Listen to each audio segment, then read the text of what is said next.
বাংলাদেশ জাতীয়তাবাদী দলের একজন সৈনিক এবং একজন কর্মী, ওয়ার্ড বিএনপির যুগ্ম সম্পাদক, আর লেডিস পার্ক মার্কেটের এখন বর্তমান যে কমিটি, সেই কমিটির দায়িত্বে আমরা আছি।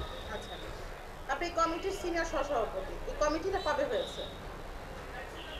আসলে এই কমিটিটা হয়েছে স্বৈরাচার আন্দোলনের পরে, যখন 5ই আগস্ট দেশ যখন পুনরায় স্বাধীন হয়, তখন এই মার্কেটের সাবেক যে কমিটি বলবো না আমি, ওটা একনায়কতান্ত্রিক একটা কমিটি ছিল, একজন দিয়ে সেটা পরিচালিত হয়েছে।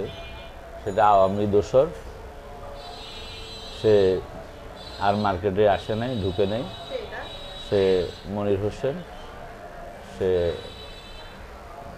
দেশে আওয়ামী লীগ যেরকম বিতাড়িত হয়েছে, সেও বিতাড়িত। 5 তারিখের পরে আপনারা আসলে এই কমিটিটা কিভাবে করলেন? ধন্যবাদ আপনাকে। 5 তারিখ দেশ স্বাধীন হওয়ার পরে আমরা 5 তারিখ, 6 তারিখ, 7 তারিখ যখন আমাদের এই সমাবেশ হয়, বিএনপির পার্টি অফিসের সামনে মহাসমাবেশ, সেই সমাবেশ থেকে যাওয়ার পরে আমরা সেই সমাবেশ থেকে শুনতে পাই কতিপয় সেই আওয়ামী দোসর বা তার কিছু কুচক্রী লোক যারা এখনো বিরাজ করতেছিল, তারা নাকি আবার মার্কেটে পুনরায় একটা থাবা মারার সম্ভাবনা, এরকম একটা নিউজ ছিল।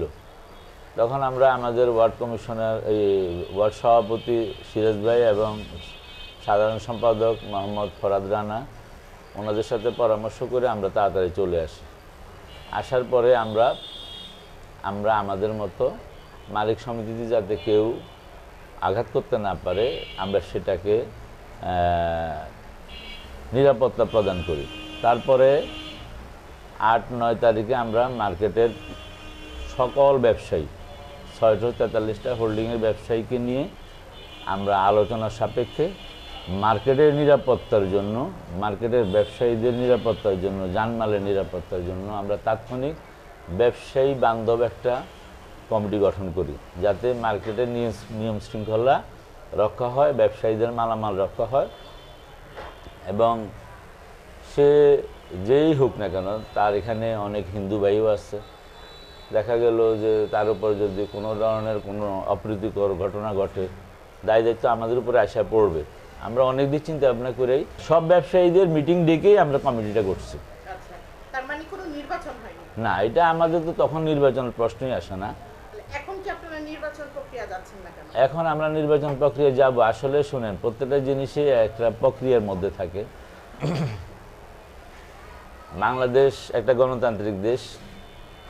স্বৈরাচার হটানোর পরে যখন এই দেশের আপাময় জনসাধারণ নতুনভাবে দেশটা স্বাধীন হয়, তখন দোসররা কিন্তু এখনও বিভিন্ন জায়গায় গুপ্তি মেরে আছে। সুতরাং এই পরিস্থিতিতে আমরা মার্কেটের নিরাপত্তার জন্য কমিটি গঠন করছি, কিন্তু আমাদের জাতীয় নির্বাচনের আগে কোনো নির্বাচন আমার মনে হয় কোথাও হচ্ছে না, হওয়া সম্ভব না। এই কারণে আমরা আমাদের মতো গোছায় রাখছি। আমরা জাতীয় নির্বাচনের পরেই আমরা নির্বাচনের জন্য আমরা প্রস্তুতি নিতে আসছি।